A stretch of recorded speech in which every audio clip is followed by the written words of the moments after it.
Well, some of the engineers have worked really hard today. You know how it is. When I say some of the engineers worked really hard, yeah, most of the engineers just stayed in the tea hut. But we've swapped out that point, put that one in, we've put that one in. Now, before we try to run trains in passenger revenue, oh, you know what I mean. We better just check alignments and see if things pass nicely through the points, and they do. How about that? Now, some of the replacement rail has been laying about in yards for some time, and so before we put traction current through it, I think we ought to clean it. I think that would be a good idea.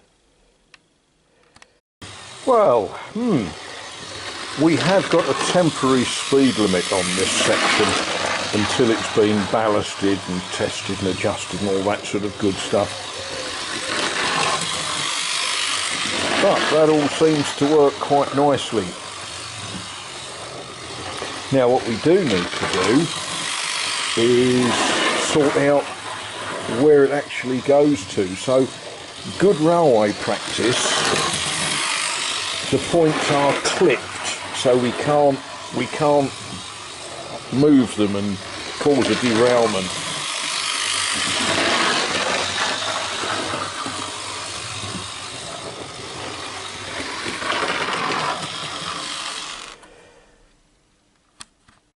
Now, the opening of the line has allowed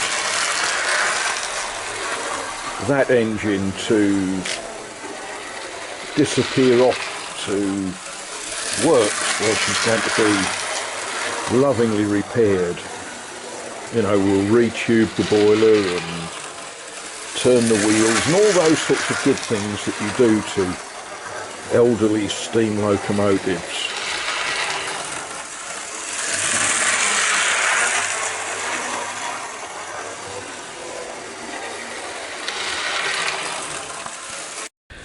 Well, I got a professional golf course designer in, and you know what, I think they're lazier than the average railwayman. Every time I said we've got to work out where you start the game from, he said tea. Well, it's rude to say no, isn't it? We'd drink a cup of tea, and I said, right, okay, where are we going to put the place where you kick off from? And he said tea, and oh dear. So we had another cup of tea, and I said, you know, where they bully off? And he said tea. Well, I got to a point where, you know, I had to keep running to the little boys' room, so we've got no further forward with planning a golf course.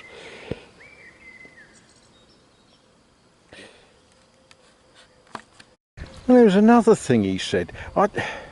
All the tea we kept drinking, I said to him, when a gentleman has drunk as much as we have and needs to, you know, I said, where do they go? And he said, the 19th hole.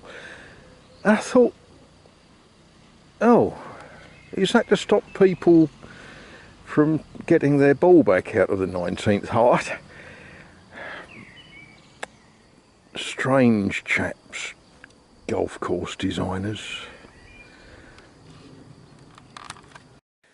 Well, the weather forecasters say it's raining. And they're not wrong. It's not raining hard, it's just too much to do anything outdoors. Okay.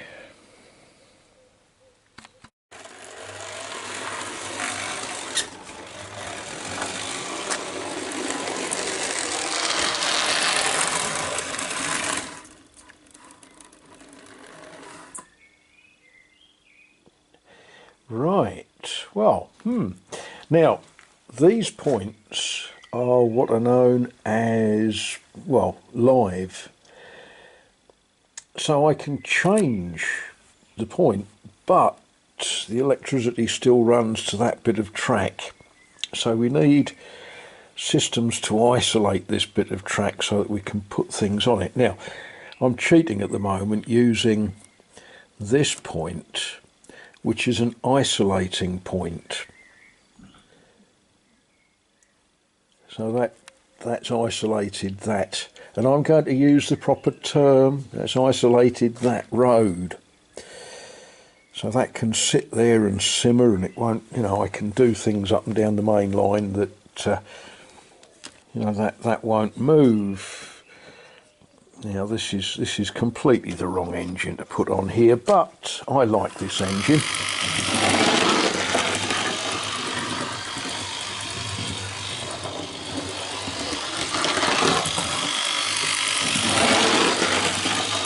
And that runs nicely through those points.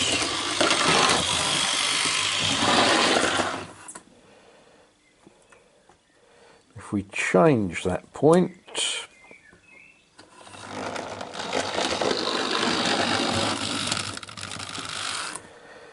now when I say that's a permanently live point, if I change that back, the engine still runs on this bit of track, so we need to do something here to isolate this, and there's all sorts of ways of doing that. Haven't quite worked out which way I'm going to use yet, but we need to work that out.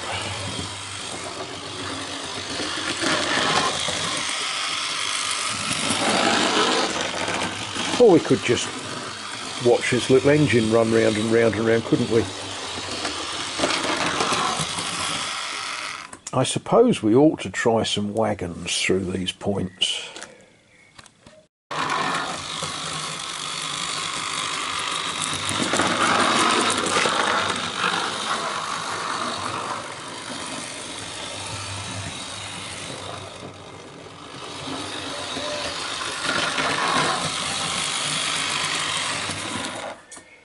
Well, that all seems to be fine, doesn't it?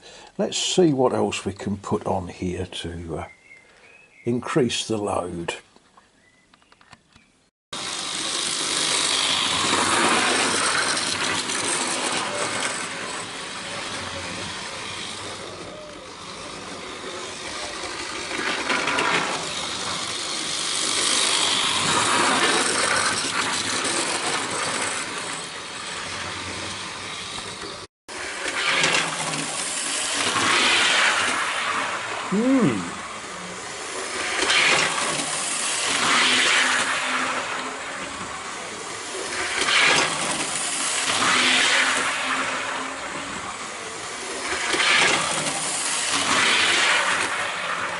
Now there's something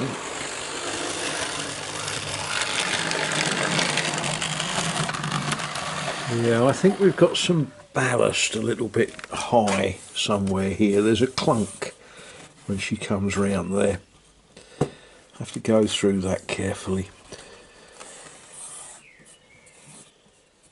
One of the things that only model railway people talk about is flange diameters and things like that.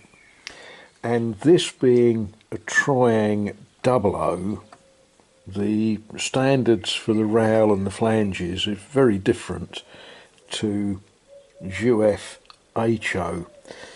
So if there's anything not quite as it should be, there will be a little bit of a clunk.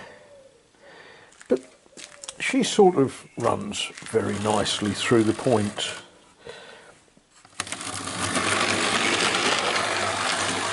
With a little bit of persuasion sometimes.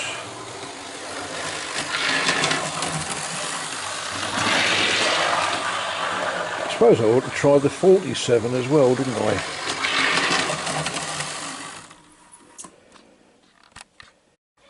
And this is why you test and test and test.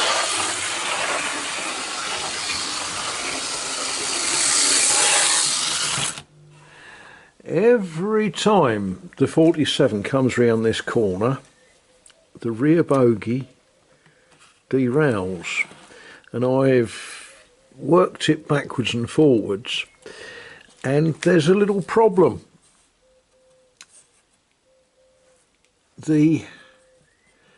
There's a cant on the rail, and everything else copes with it except the 47.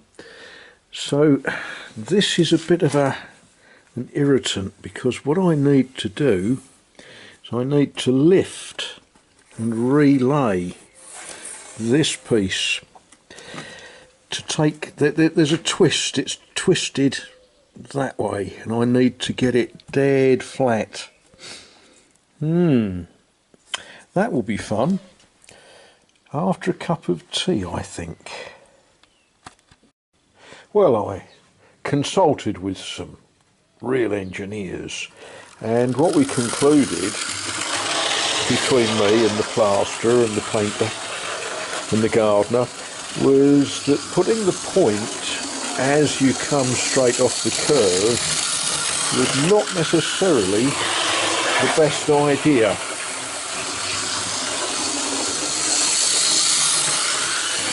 And by moving it one panel along, we seem to have cured the problem.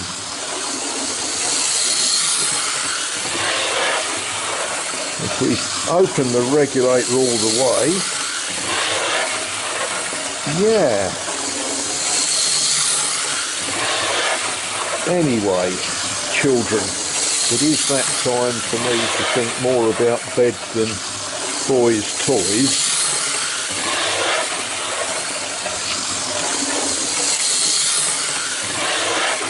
But yeah, I'm pleased with that.